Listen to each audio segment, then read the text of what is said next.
What seemingly innocent choice has had the greatest impact on your life? A friend told me she had a breast lump but wasn't going to bother getting it checked. I'd seen all the ads about getting these things checked, so told her she should go. Kinda flippantly offered to go with her. She said okay. Figured I may as well get checked while I'm here. Doc found a lump. Ended up being diagnosed with stage 2 cancer. After they got it, I was told if I'd waited a few more months to be checked I'd likely have a much worse diagnosis. All healthy now. I figure my friend inadvertently saved my life. 3 o'clock flight or 6 o'clock flight. Took the later one. Bumped into a long lost friend at the airport during my layover. Stopped her from committing suicide. Too short. Would read whole story. Sophomore year of high school, there was this dude in like 2 of my courses who never spoke. Being the chatty guy I am, I blabbed on and on to people around me, and to him, but he rarely if ever responded. In fact, he responded so little that I decided I'd stop wasting my time speaking to him, especially since I was just talking about experiences in my life, and I got silence or 2 words in return. But I just kept talking, because I can't shut up for the life of me, and also because some voice in my head told me to keep talking, that this guy was different. Anyway, I end up in some classes with him next year, and now he says hello and stuff. Little bit more talkative, which is cool. End up in a physics class with him, which turns into me doing a physics project with him and 2 others, which turns into me opening up about the hardships of my life. There were a lot, and still are, which got a wow out of him. And he told me about a bit of his life's difficulties.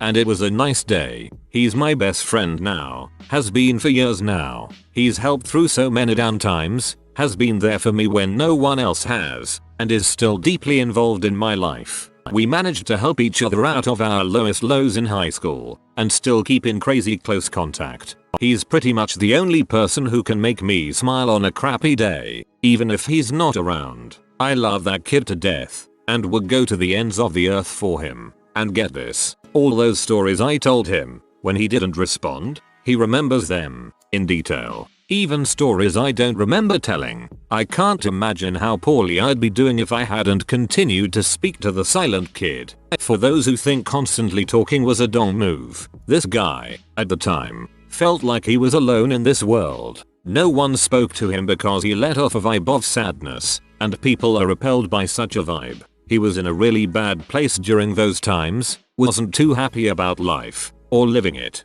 I spoke often because I felt, deep inside, that talking was the right thing to do. And it was. He has told me numerous times that me talking to him helped him break out of his shell. To an extent, he's still kind of shy and awkward, but so am I, so it's all good. He was never forced to speak to me, never hated it. I think that remembering all of my stories years later is a good enough testament to that. If you can't understand that, then you may just not be the type of person who reacts well when people talk to you. That's cool, but I am, and he was, and TBH, that's all that matters in this story. This may sound a little underwhelming, but it freaking changed my life tremendously. When I was 20, I hated reading. Consequently, I struggled with English classes and flunked out of college. I could not write worth a dang.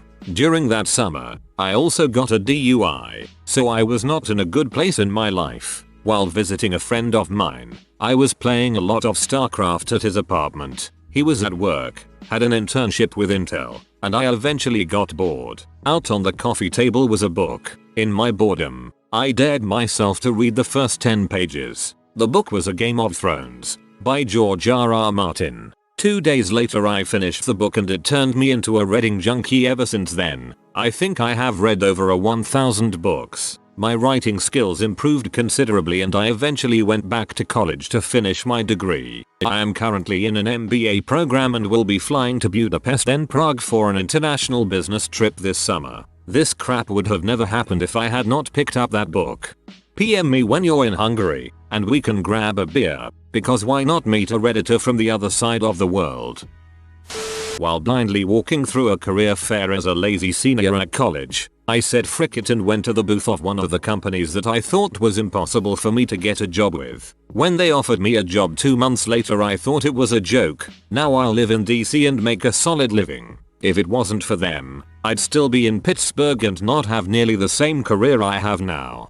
A guy did the very same thing. The same position he got I was filling as temp for almost a year. I applied for the position and was the more qualified individual, but they literally handed the position to a random guy who almost didn't show up to the fair. Some people have all the luck. I'm not one of those people. August of 2011. Rolled out of bed on a dreary Saturday morning and made my way downstairs. I passed my dad, fast asleep on the couch, per usual, and made some breakfast before heading up to the shower. After the shower I hastily got dressed for work and headed for the door, already running late. I paused on the porch and thought to myself I'll grab one of dad's smokes for the drive. Even though I had my own pack waiting in the car, something compelled me to turn back. I approached him quietly and snatched a cigarette out of his pack on the end table. "Dad, I have to leave for work now. I love you," I muttered with the cigarette dangling between my lips. My father, laying there with his eyes closed and his hand tucked underneath his head, didn't respond. I stood there for a few seconds, observing him, how still he was. "Dad, wake up." I reached out and touched his shoulder, cold. I remember shaking him and telling him to wake up, louder each time, tugging at his shoulder more violently. "Dad, Jesus Christ, wake up." It was a few minutes before the paramedics arrived, and a few more before a young man in his late 20s rested a hand on my shoulder and told me, "Your father has passed on." He had gone in his sleep, sometime in the middle of the night, when his heart had unexpectedly failed him. I remember collapsing to my knees next to my father's body and telling him how sorry I was. I don't know for what. Maybe for being such a wise butt all the time, for being an ungrateful little son of a bee, for being a typical 19-year-old boy. I just remember the searing guilt and regret bubbling in my stomach, knowing that I could never make it right. I managed to compose myself and phoned my older siblings to deliver the news. They all set out for the house immediately. The paramedic, now one of a dozen emergency responders hovering around my living room, asked if there was anyone else in the house. My little brother is still asleep upstairs. I trudged up the staircase, eventually coming to rest at the edge of my younger brother's bed. He looked up at me with sleepy eyes and asked what's wrong. I told him not to worry and get some more sleep, that we'd talk about it when he woke up. If I hadn't turned back that morning, it wouldn't have been me tugging at the old man's shoulder, asking him to wake up. My 10-year-old brother would have woken up and found his daddy, his favorite person in the whole goddamn world, dead. He's a quiet, fragile little boy, a real freaking sweetheart without a bad bone in his body. Christ, can you imagine? I don't know that I'll ever do anything harder in my life than holding him in my lap and listening to our eldest brother tell him that dad had to leave for heaven this morning. He loved you so much. But I do know that the impulse to turn back that morning spared my baby brother from a lifetime of shouldering an unbearable, metric crap ton of a god-awful memory.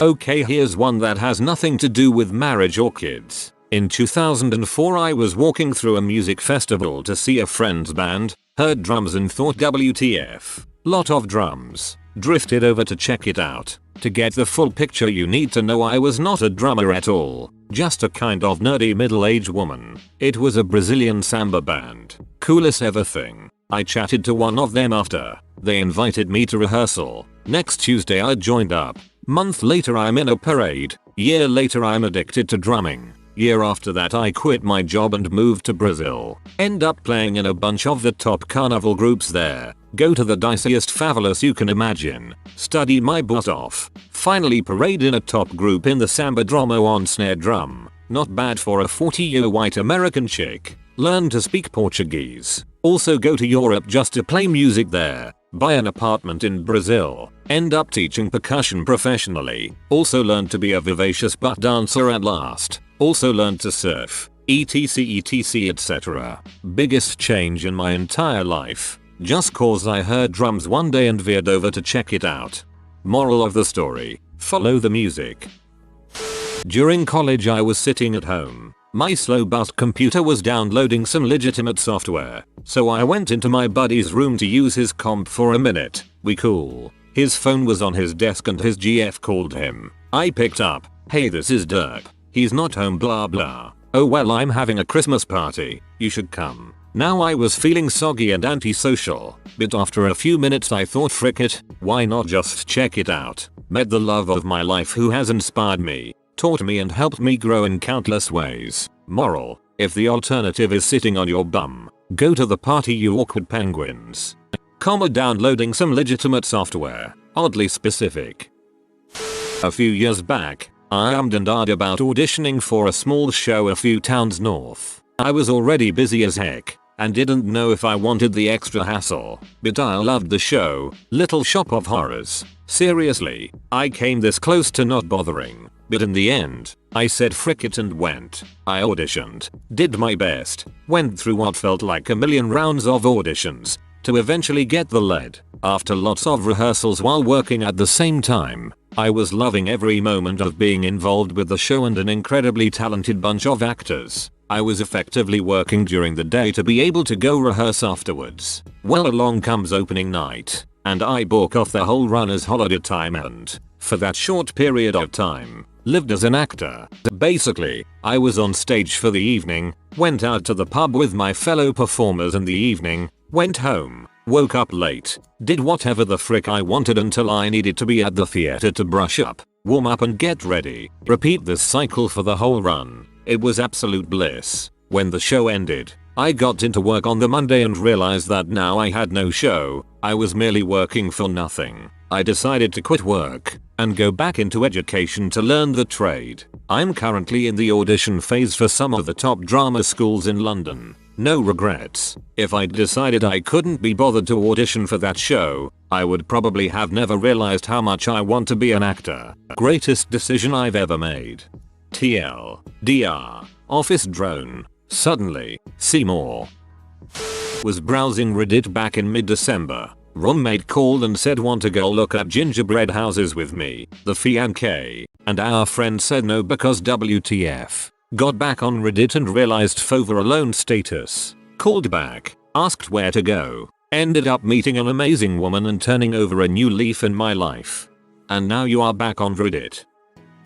I was 18 and browsing on Facebook. A friend of mine had a status about something or other, and I thought up this really good Pokemon joke. Some butthole commented saying actually, this statement is completely false. I proved myself right with sources, and we got to chatting. We stayed up until 3 AM talking about all sorts of things. He asked me out for coffee the next day. That butthole ended up becoming my boyfriend. 2 years on the 8th of March. Oh. Because I didn't want to leave him for 4 years, I decided to not do a theater program at a university across the province, staying in town to do a degree in textile art and fashion design. It's been amazing for the first time in my life. I have a gaggle of female friends. I'm doing something I never thought I'd love so much, and I'm generally happy all the time. TLDR. Arguing on the internet about Pokemon gets you laid.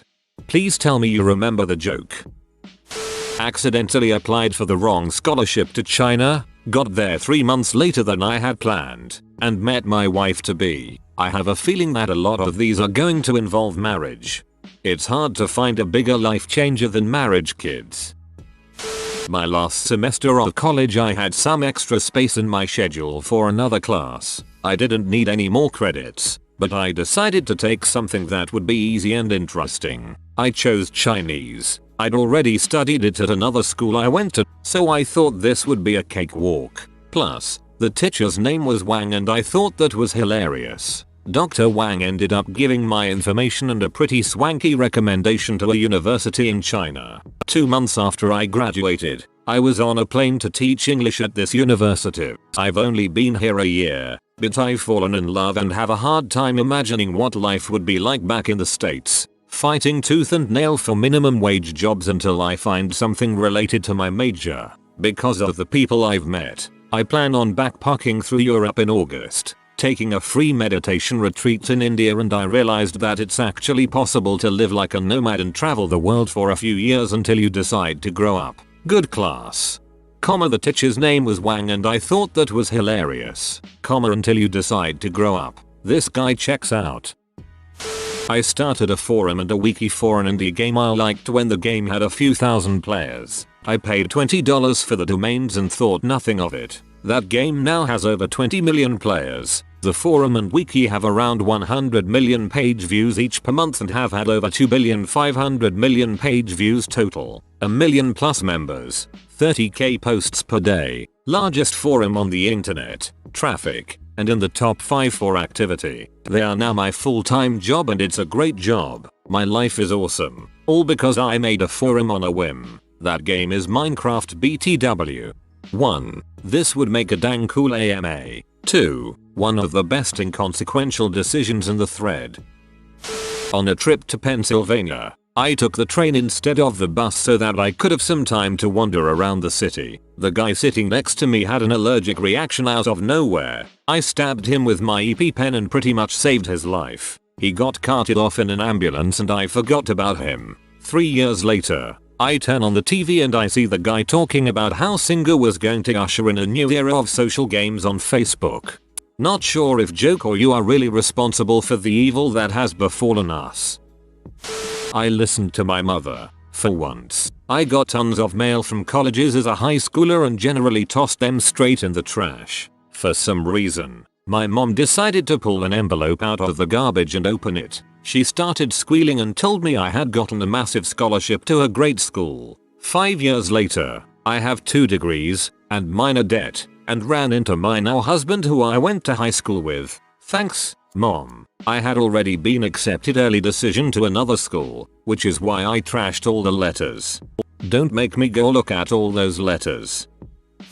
I was in 7th grade and our school wrestling program was advertising itself at lunch. One of my friends looks at me and dares me to do it, and being the bad butt I thought I was, I happily agreed. To paint a picture, I'm a girl who was well on her way to obesity at that age, enjoyed rolling in my own stupidity, and generally one of the laziest kids you'd ever meet. Long story short, I was stubborn enough to stick with it through middle school, skipped freshman year due to some issues, and most of high school. I just finished my senior year season, placing 3rd in state, and my whole life took a 180. I currently weigh about the same I did when I started, except I grew a few inches and gained muscle mass to replace my fat. I've gained a love for health and fitness. I had to start paying attention in class and gained an admiration for intellect, particularly those pertaining to science, and I now have a work ethic that has me breezing through a ridiculous schedule. I also started doing judo in the off season last year to help keep me in some practice and met my first and current girlfriend, TLDR. I joined wrestling by a dare and my life was put on the right track. AWW. This would make an pretty awesome inspirational sports movie lesbian romantic comedy. And yes, that is a real movie genre. I just invented it. Wanted to look cool for some people I rarely talked to in high school and took a drag of a cigarette. Instantly leveled up in bad butt. Spent 11 years as a chain smoker. It really affected my life and this became apparent once I quit. Interning at a non-profit. Incredibly beautiful girl interning with me. I have the biggest crush and decide to do nothing and let the internship run its course. Our terms end on same day and I decide to say nothing and just be a friend. She moves home a few states away. She comes back to visit friends. Run into her. Tells me quite a few guys asked for her number on her last day and was glad I didn't because she always thought I was a great friend. Talk for an hour. As we part ways I ask for her number. She smiles and says absolutely. Deciding to be chill and not ask a girl for her number got me her number and now we are married. Happily. That was a roller coaster ride. Glad you came out on top. When I was a kid we lived in upstate NY, but my parents worked in the city. I decided I wanted pancakes for breakfast, which made me late for school, so my mom had to drive me instead of making the bus. That day my mom was supposed to be doing business with a grocery store on the bottom floor of the World Trade Center, but she missed the appointment because I made her late. Oh, should mention that day was 9/11/01. Being a New Yorker, Long Island, I know many stories like that. It really is crazy how being late a few minutes on that day saved many lives.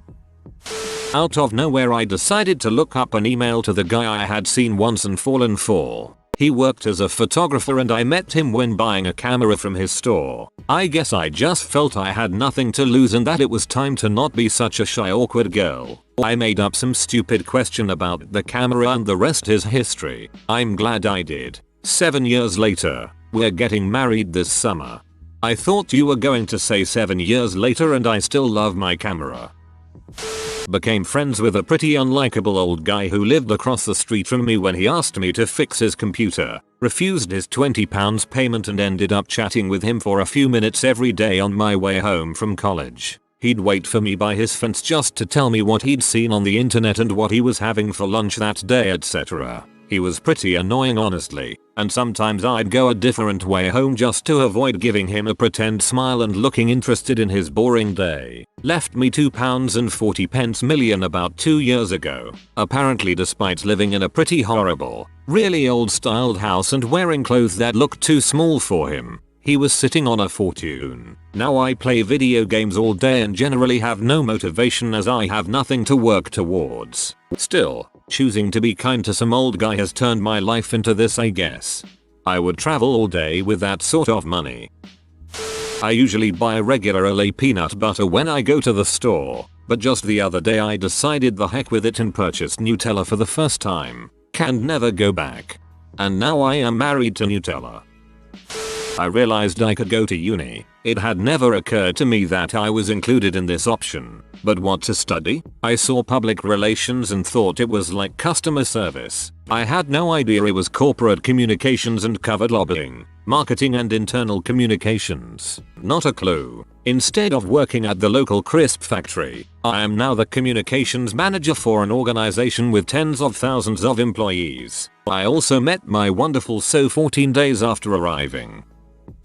My innocent choice comes from someone else's less innocent choice. My boyfriend of 9 months had gotten into grad school in Milwaukee. He was the love of my life and I had never felt that way about anyone before. I told him I would be willing to move with him and continue going to school there just so I could be with him. He said no. Flash forward a month or two and there is an internship fair at my school. Still being a year and a half from graduating and not really knowing if my work was worth a lick of salt. I'm a graphic design major. I signed up thinking it would be a good practice run. I ended up getting 2 callbacks for a follow-up interview. One of them was for a place I really liked a lot. I landed the internship with the place I liked and 6 weeks later they decided to give me a full-time position as a designer. I can't even believe how foolish I was for wanting to give all that opportunity up to be with someone who I wasn't sure loved me as much as I loved him. But taking a chance on that internship fair was the best choice I've made in my life so far.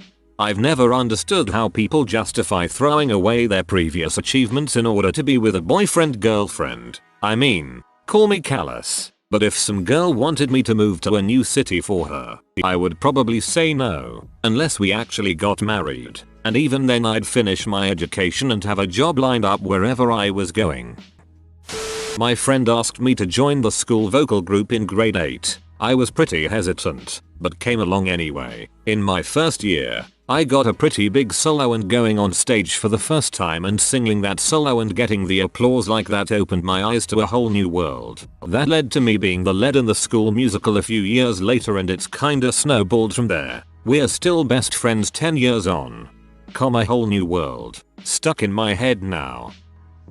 On my way home from work, the subway was temporarily closed due to heavy rain, and there was a long line of people waiting for it to open again. Rather than wait, I went over the road to a cafe I'd walked past 1,000 times before, without so much as even looking inside. It was a long wait, and I ended up talking with the waitress to pass the time. We got on pretty well, and 12 years later we're still together. Married for 11. Good old crappy London weather. Gotta love it.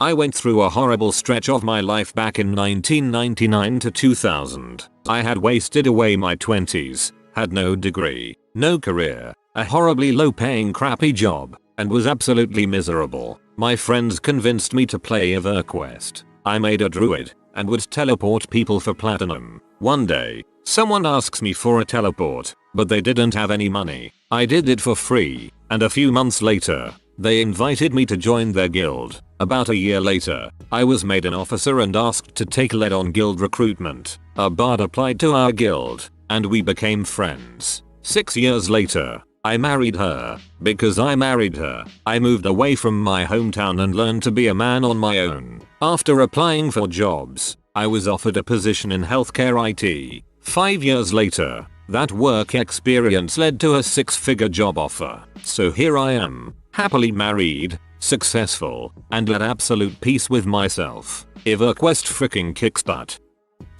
If you are new to the channel, you can subscribe. I publish new videos every day. Until then, check another video.